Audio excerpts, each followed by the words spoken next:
Hello to all my friends and family, and welcome to Jim's 5 a.m. club.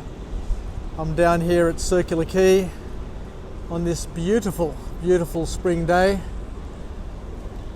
and let's just have a bit of a look around. As you can see, the jacarandas are just in full blossom and they are just beautiful. I love that colour, and it's full tide here in the harbour with a bit of cloud cover. But as you can see, the cloud is very high, very high. It's streaking across the sky, which is suggesting high winds, or at a very high altitude.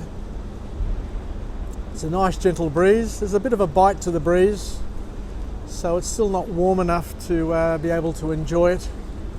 But once it all gets a little bit more balmy, it's going to be absolutely perfect. Anyway, let's go on a walk and talk. And today I want to take you on a journey and chat to you about a book summary. A book summary, and the book that we'll be talking about today is called Emotional Agility. Emotional Agility, and it's written by a female author by the name of Susan Davis.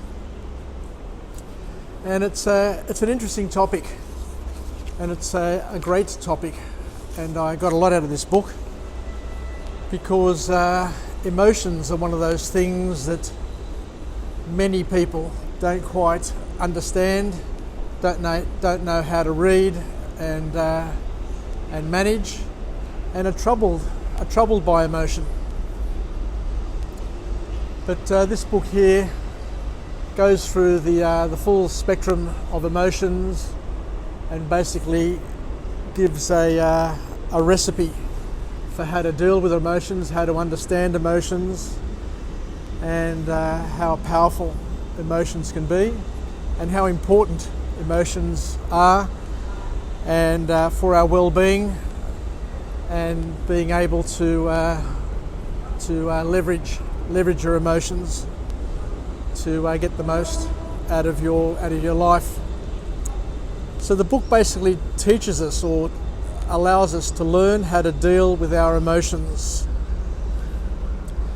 And what they say up front is that your emotions, you can either suppress them, you can hold them, and they will suffocate you to a certain extent and then explode one day out of nowhere. And we see that happening all the time. We've probably experienced it in our lives, where you hold back on your emotions, you suppress them, and they come back to bite you. And he says, on the other hand, we can have other emotions where we tend to overanalyze them, we overthink them, and we worry about them, and they contribute to sinking us and making us feel depressed. So I guess the key point out of this book is to understand that emotions are an important part of our lives, but if not managed, if not understood properly, they can be quite damaging, because we can overexpress them and overthink them and live with the consequences, or we can hold them back and don't do anything about them and suffocate them, and then they're bound to explode and come to the surface and cause us problems anyway. So being able to deal with our emotions, and also to help others around us deal with their emotions, is important for not only our emotional health, but also their emotional health. So the book gives us a few instructions in terms of how to deal with emotions and how to maximize our emotions. And he talks about, or she talks about, 4 points, or a 4-step process.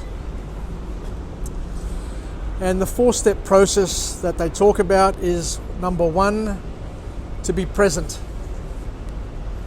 To be present, and it's important to be present, because a lot of us live in the past, or many of us live in the future, and nobody, or sorry, I won't say nobody, but few people are able to maximize or to command their present. And the present is the here and now. So what the author suggests in this book is the importance of being present and being in the now. And the first thing one needs to do is to acknowledge and feel their emotions, and not to suppress them and not to ignore them, because emotions are there for a reason, and they're there to serve us if we are able to manage them properly. So the first thing is to feel your emotion, to allow life to touch you, because the last thing you want to do is go through life untouched, unmoved, unloved, and basically, being totally isolated. And I guess COVID-19 is not helping a lot of us because of this social distancing and the lack of connection that we're feeling with the people around us. So I guess now is probably an important time for us to be present, to feel and acknowledge our emotions, and also to label them, because once you label them, then all of a sudden then you've got something that you can that is more able to be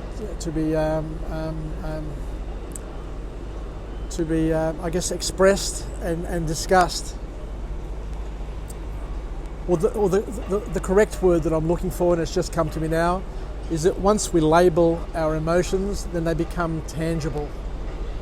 Okay, so feel free to label your emotions, feel free to feel them and to acknowledge them, and to do it in the present tense, and not to spend time looking back at past emotions and creating emotions from your past, or looking too far into the future, unless of course they're emotions that are going to serve you, empower you, and propel you to action.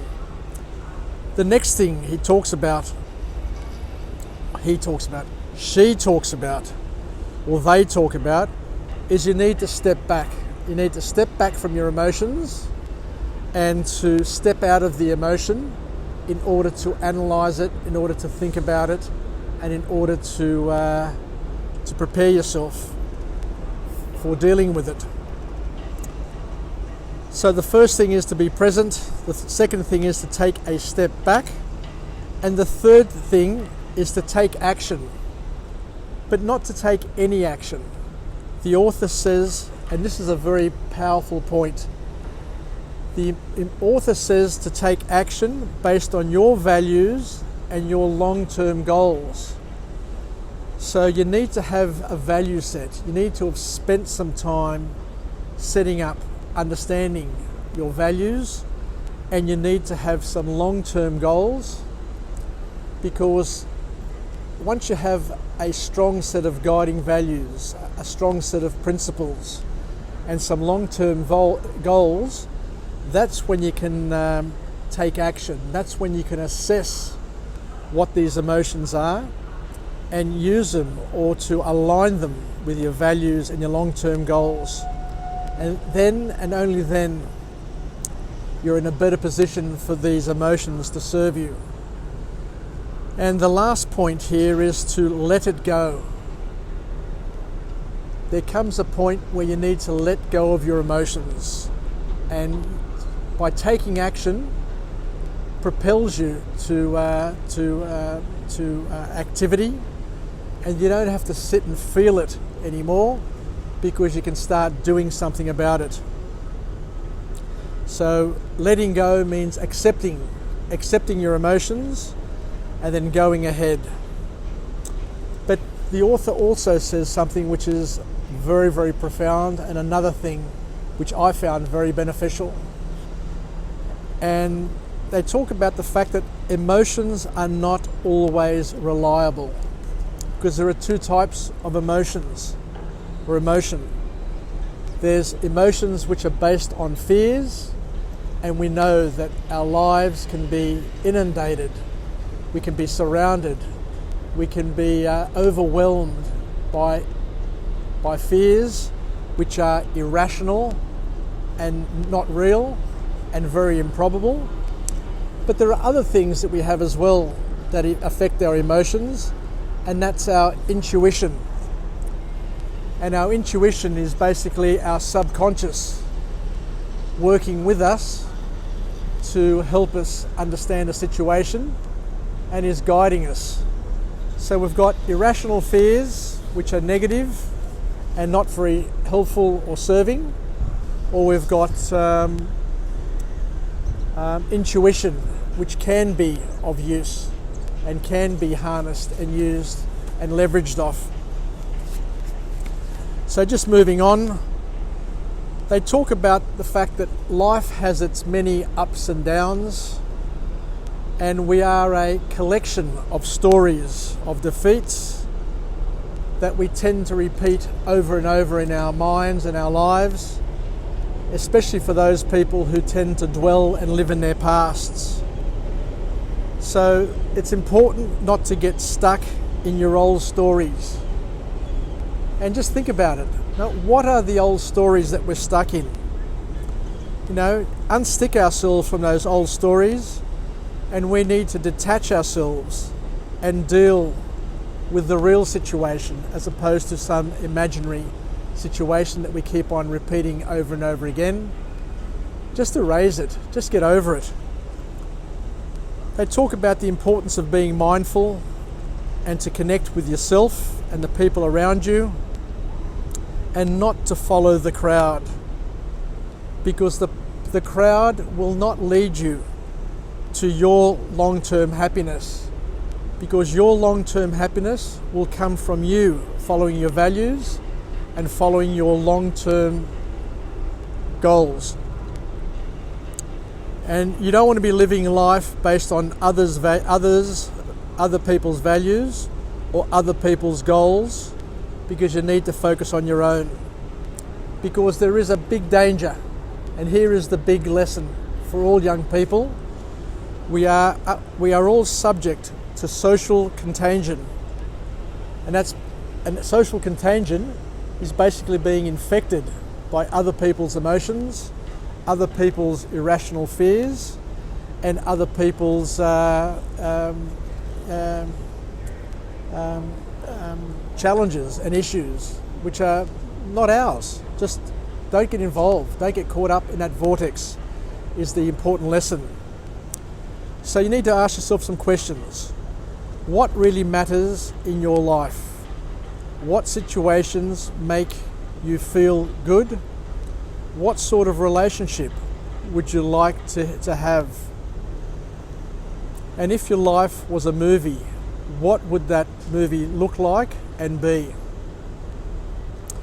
So let's finish off, and I guess the final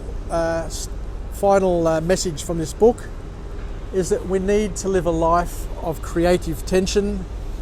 We can't live our life worrying all the time and being safe and being comfortable.